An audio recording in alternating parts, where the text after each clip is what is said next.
Hi plant people, good day and welcome back to our YouTube channel, Marjan's Garden. So for today's video guys, ay i-share ko sa inyo yung ginawa ko dito sa ating garden. Ayan, so hindi pa sila masyadong naaayos kasi nagre-rearrange talaga ako dito guys. Yan para mapanibago naman yung ayos nila. Ayan, so dito medyo nakakasad kasi yung ating hybrid lovely rose ay nagkaroon siya ng problema yung dito na stem. So ito yung baby niya guys. So nagkaroon sana ng baby yung parang naging suhi niya to guys. Ayan, tumubo siya sa ganyan. Tapos, nakita ko na lang guys, yung stem niya ay nangitim. Yung dito na side, parang nagkaroon siya ng fungus sa stem. And then, tumuloy-tuloy siya hanggang sa may rosette. Pero, save ko guys yung pinaka-top niya. So, nandito siya. Ayan, nandito oh. Kinat ko siya, tapos nilagyan ko siya ng fungicide. Ayan siya. Ayan, baka sakali guys na hindi na magtuloy. So, lumiit na siya kasi nasagad guys yung pagkakat ko sa kanya kasi hanggang sa top na talaga niya yung naapektuhan. Ayan pa yung ibang leaves niya. Tapos yung ibang leaves ay naglagas na and nagkaroon na siya ng mashi-mashi. Ayan.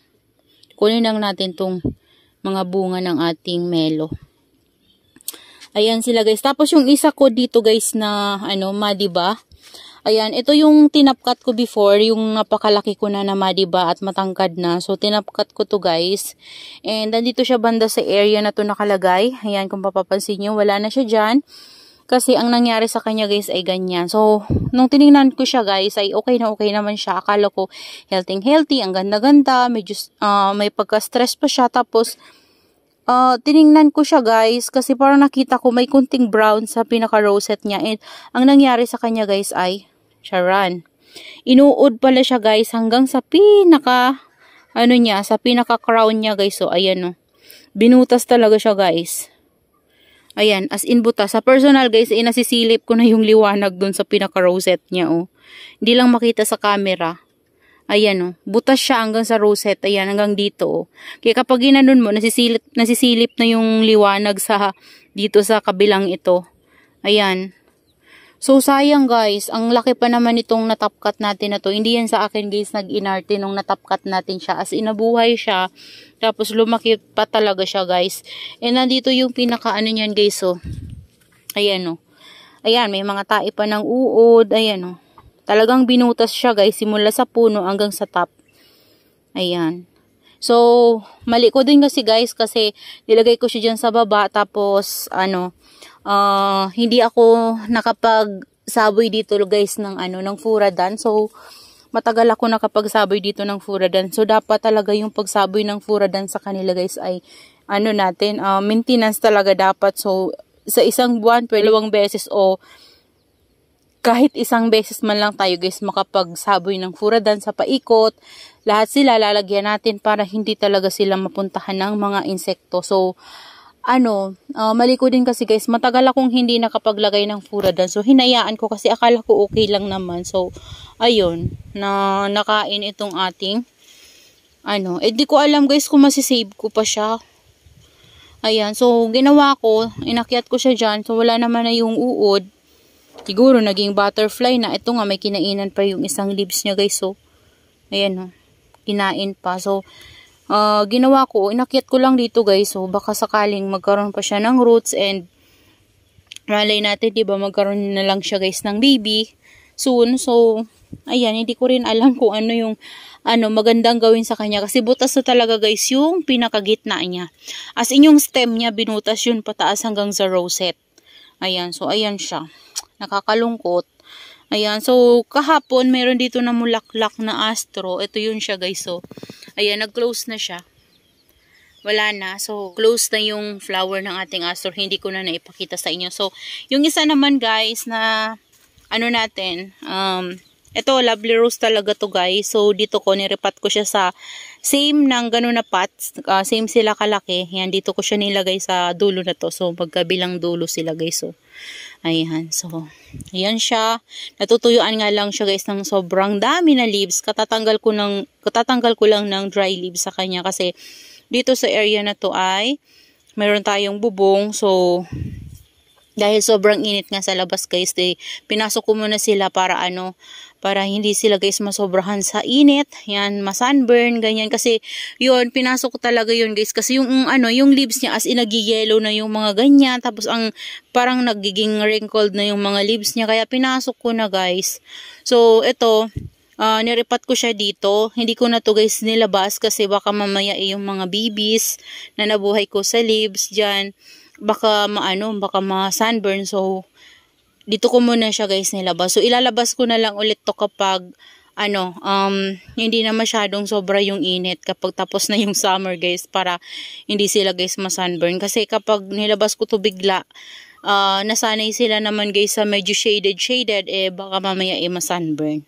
Ayan, so yan yung ayos ko dito guys sa ngayon. Ayan, so dito hindi pa talaga maayos. Ayan, dito banda, kasi nandito ko nilagay yung mga pinagpugutan ko guys. Ayan para hindi sila guys mabasa, dyan ko sila nilagay. Para sure talaga na magkakaroon sila ng baby. Ayan, dyan ko sila nilagay. Tapos yung mga nakat ko na palagay sa kanila, yung mga natapkat ko sa kanila ay nandito. Ayan, tinanim ko na, hindi ko na naipakita sa inyo. Pero meron pa doon guys na iwan, meron pa doon.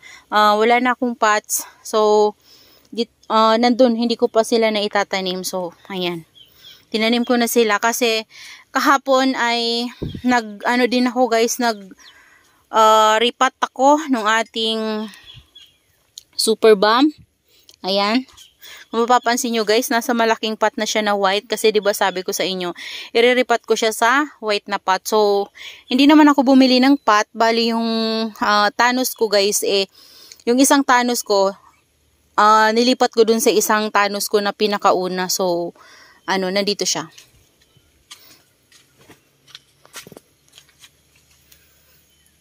Ayan yung Thanos ko guys na dati. Ayan yung pinakauna kong Echeveria Thanos. Tapos ito yung nabili ko na medyo maliit na Thanos kay Ma'am Crisel. And then dito yung malaki na Thanos. Ayan. So nakaseparate pot kasi yan sila guys. So nakatanim yan sa ganitong pot. Yun yung natataniman ng ating variegated super balm. So nilipat ko siya dyan kasi yun guys ay nakatihaya na. Tapos eto, nakikitaan ko siya ng maraming babies na tumutubo sa stem. So sana magtuloy siya. So nilipat ko na lang siya dyan banda kasi dito wala naman na laman. So nilipat ko siya dyan para makalis din tayo ng space. So nag-aayos kasi ako dito guys. So ayan tingnan nyo, may vacant pa dyan. And yung mga natin, Purple Delight ay doon ko na guys nilagay sa labas. Ayan. So may naman yan, may bubong naman na yan, 'di ba? Yung nilagay natin na extension na UV plastic. So hindi sila diyan maulanan kapag umulan. So diyan ko siya guys nilagay kasi gusto ko dito mapantay yung ko guys, yung mga succulents ko. Bali pantay-pantay. So pare-pareho yung size ng pots, and then pare-pareho yung pots na ilalagay ko. So ayan yung naisipan kong gawin guys para pantay sila. Ayan Ayan, 'di ba? So mas maaliwalas silang tingnan. Kasi nagsasawa ako guys sa palaging palaging gano'n na lang yung itsura nila. So gusto ko iba naman.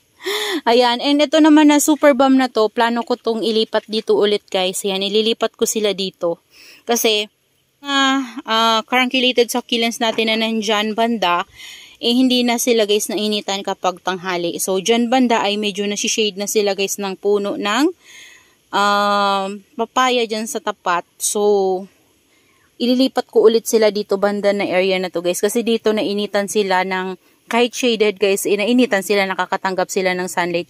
Doon kasi banda talaga guys, nawala na yung init, nagbago na naman yung init. So samantalang nakaraang linggo, yung init dyan as in full.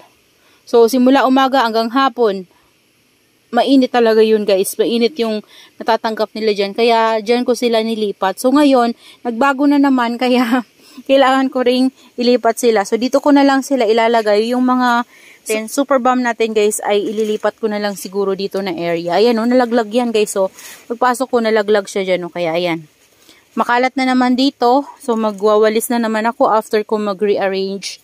And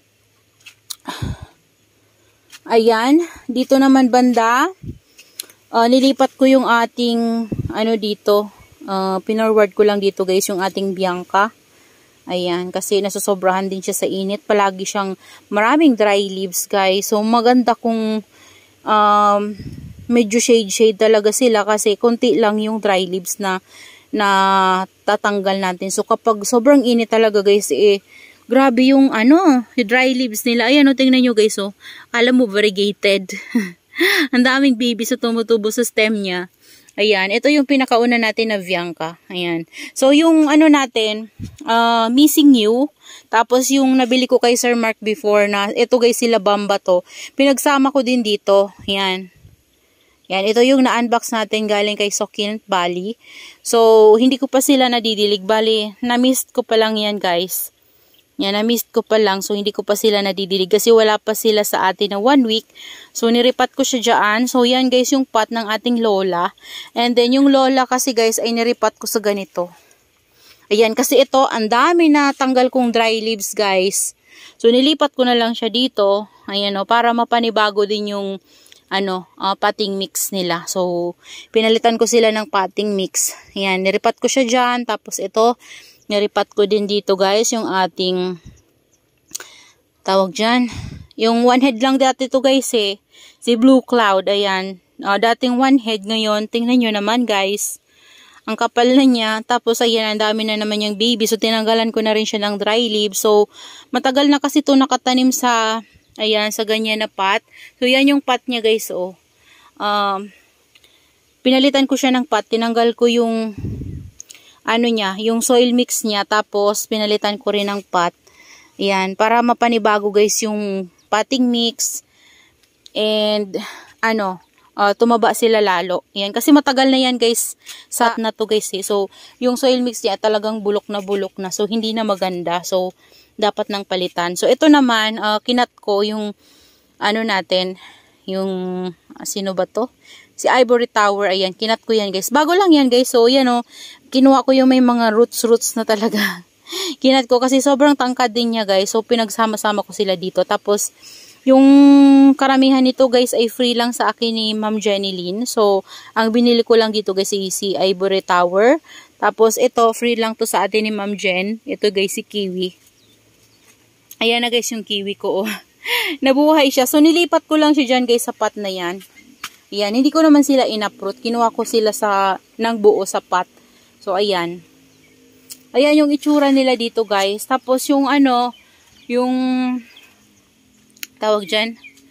Ito, si Bear's Paw. Ayan, naglalagas yung leaves ni Bear's Paw. Niripat ko siya dyan guys sa, clay pot. Ayan, kasi, diba, yung ito, 3 pot na meron tayo dito sa variegated super balm kasi 3 klase yan I mean 3 pot yan sila.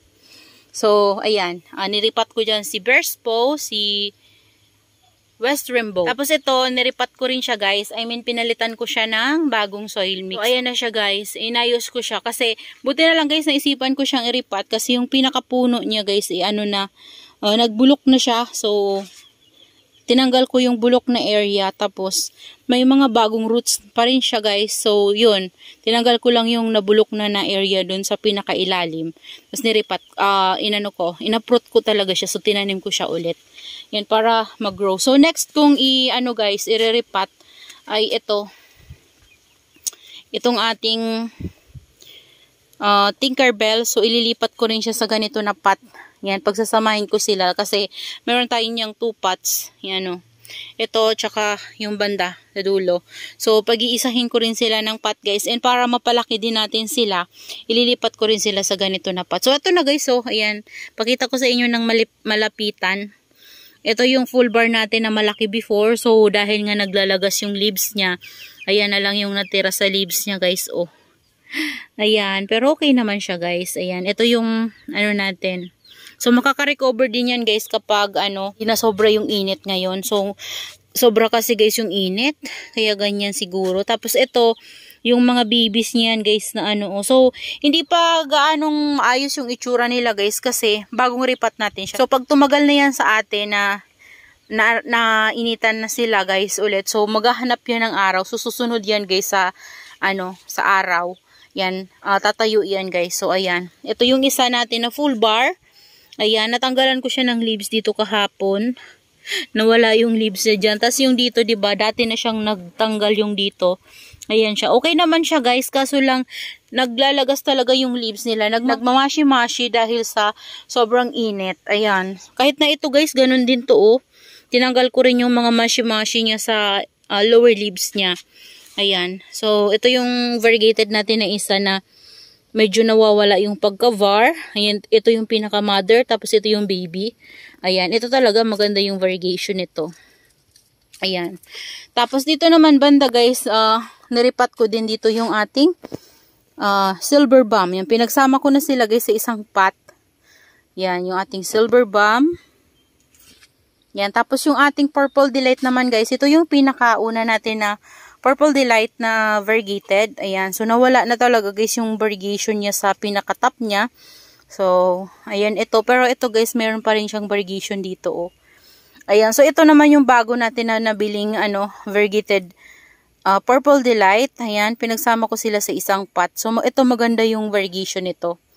Ayan, ito yung pinakapuno niyan guys. So, yan, ito. Hindi pa rin ito makarecover nung nasira siya ng pusa. Ayan, pusa ba manok? Parang manok yun. Ayan, tapos dito banda, ito yung pot ng ating silver balm. So, nilipat ko dyan yung ating orostachys. Ayan, so, yan guys yung ayos nila ngayon. Tapos, ito pala guys, niripat ko din dito.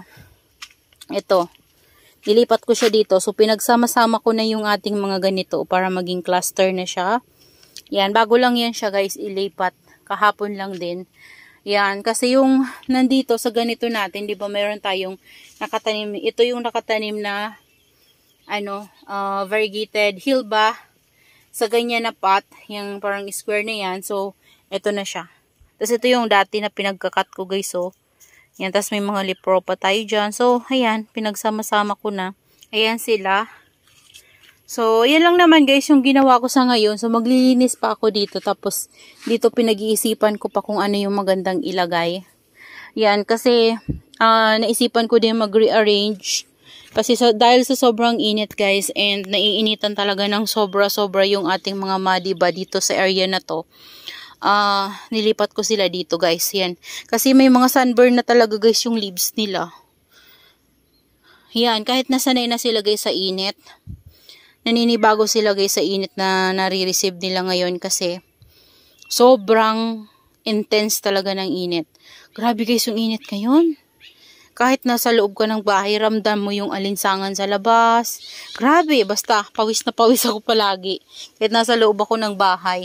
Ayan, yung mga malalaki natin na Monroe, ayan si Ariel, yung ating Brinks Blue, ayan binaba ko na sila dito guys. Ayan, dito ko na sila nilagay. Ayan yung itsura nila guys, oh. Si Brinks Blue yan. Yan, ito na yung Brinks Blue na maliit lang dati. Tapos niripat natin dito guys, 'di ba? Sa green pot pala yun niripat ko tapos hanggang sa nilipat ko siya dito. Ayan na siya guys, oh. Ang laki na niya. Yan, ito din. Yan, ang laki na niya. Oh, yan natutuyuan to ng leaves, oh. Ayan, laki na niya. Tapos lalo na to guys, so ito maliit lang to dati. Ito yung dating lagay doon sa oblong pot. Pero ngayon, tingnan nyo na guys. Grabe, sobrang laki na nito. Malaki tong pot na to. Mas malaki to dito sa pot na to. Oh. Ayan, ito. Malaki talaga to guys. Na pot na to. Color black. Sobrang laki na nitong Monroe na to. Yan, compare sa Monroe na nabili ko dati guys. Galing kay Sir Mark. So, alin ba yun? Ito.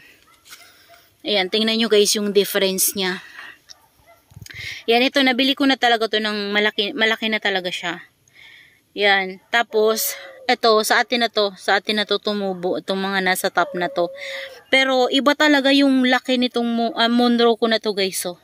Ito yung Monroe na nabili ko lang dati na 50 pesos. Tapos ngayon, tingnan nyo naman.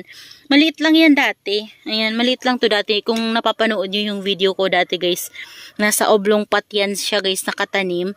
Tapos dahil nga lumalaki na siya, niripat ko siya. So hanggang, nakalimutan ko na kung saan ko siya nilagay na pot nung niripat ko siya guys. Tapos hanggang sa naisipan ko na lahat ng Monroe ko itatanim ko sa mga black pot. And malaking pot. So ito, nilipat ko siya dito sa black pot na to kasi tinanggalan ko to ng laman. Ayan, sobrang lumaki siya guys, oh. Yung ano, yung buka ng ano niya, parang may mas ilalaki pa to guys, oh.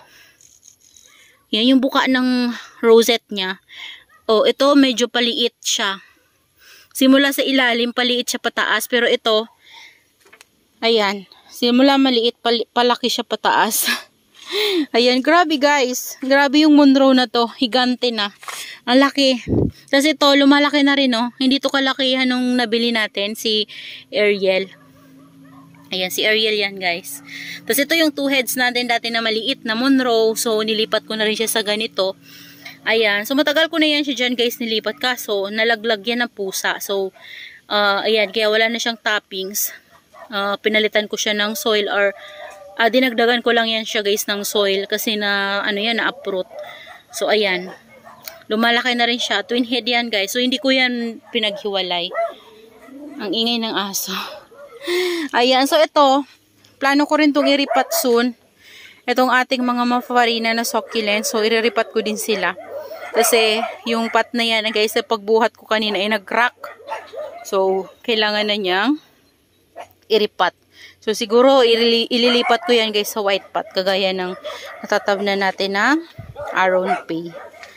So, ayan lang naman, guys, yung nagawa ko dito sa ating garden. Sobrang natutuwa ako kasi yung mga succulents na dating hindi ko nabubuhay ko na ngayon. Yan kasi, hindi ko rin alam guys kung bakit, kung paano ko nabubuhay. Siguro, nahuli ko na yung kiliti nila. So, kagaya nito, dati hindi ko talaga to guys mabuhay-buhay. Ayan ito, nagkaroon na tayo ng propagation. Yan, propagation na natin yan guys. Tapos ito, propagation ko na lang din yan sa kanya. Ito yung pinakapuno na kinuhanan ko sa kanya guys. Tapos may tinry ako yan yung pinakauna guys. Nandun no. Sa ilalim. Ayan no. Ayan, lumalago na rin siya dyan guys. So dyan ko nilagay yung mga propagation ko kasi nasusunog sila guys sa labas. So, namumroblema na ako nakaraan kasi ano na talaga, marami nang namatay sa kanila guys dahil sa sobrang init. So, naisipan kong ilagay sila dyan sa ilalim, tapos ini-spray ko sila palagi. Pati yung ating Mendoza guys, oh, tingnan nyo, nandyan sa ilalim. So, nagiging etiolated sila, pero okay lang guys, kasi gusto ko rin silang maging trailing. So, pinapa-etiolate ko talaga sila. Tapos, saka ko sila guys ilalagay sa labas. I-acclimatize ko ulit sila, ilagay ko sa labas para pag nag-trail na sila, maganda na yan tingnan guys. Magiging compact na sila kapag sanay na ulit sila sa initan. Ayan. So, yun lang naman guys. That's all for today. Yan, sana ay nag-enjoy kayo sa inyong panonood. Ayan, dito din oh, gusto kong pakita to sa inyo guys kasi hindi ko to sa inyo mapakita-kita. Hindi ko makuha. Ang dulas ng pot niya. Yan, ito yung pinaka-una kong nabili kay Ma'am Jen na Dasyphyton major. So, ito yung potted na pinadala niya sa akin. Meron ako nabili nito before, uprooted siya kasi guys. So, namatay siya. And, nagtry ako ulit. Kasi nga maliit siya. So, nag-request ako kay Ma'am Geno na i-pot niya lang. So, hindi niya i-uproot. So, pinadala niya nga sa akin ng nakapat. So, ito na yun guys. Ayan o, sobrang kumapal na siya. Dito ko nga guys, kinuha yung, ito o. Ayan, itong pinropagate ko na to. Tapos yung sa ilalim na nandoon. Dalawa yan guys, yung isa na namatay sa init. Ayan, namatay sa init yung isa kong napropa na nasa maliit na pot dyan sa ilalim. Namatay sa init, kaya pinasok ko yan dyan sila sa ilalim.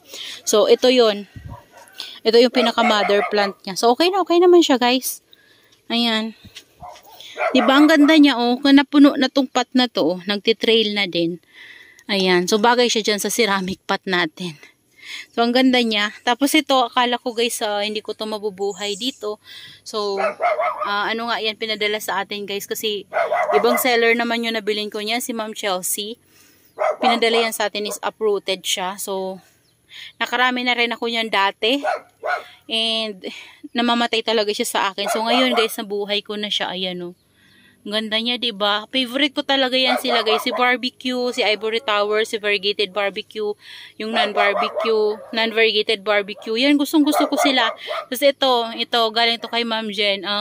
Pinadala yan sa akin ni Ma'am Jen. Nilipat niya lang sa maliit na pot. Ayan, pero na-uproot siya guys. Pero, meron pa rin siyang konting soil. Hindi ko na yun ginalaw, pati yung roots na hindi ko na ginalaw. So, ayan. Nilipat ko siya dyan, niripat ko siya dyan. So, ayan na siya guys. Ayan, may mga bagong usbunga sa kanya. Ayan, So, gumanda sila guys. Ayan. Di ba nakakatuwa? And dito naman banda, tingnan nyo to guys, Ito, yung ating bear's paw. Ayan. Ganda ni bear's paw guys, no? Ayan, nagustuhan niya.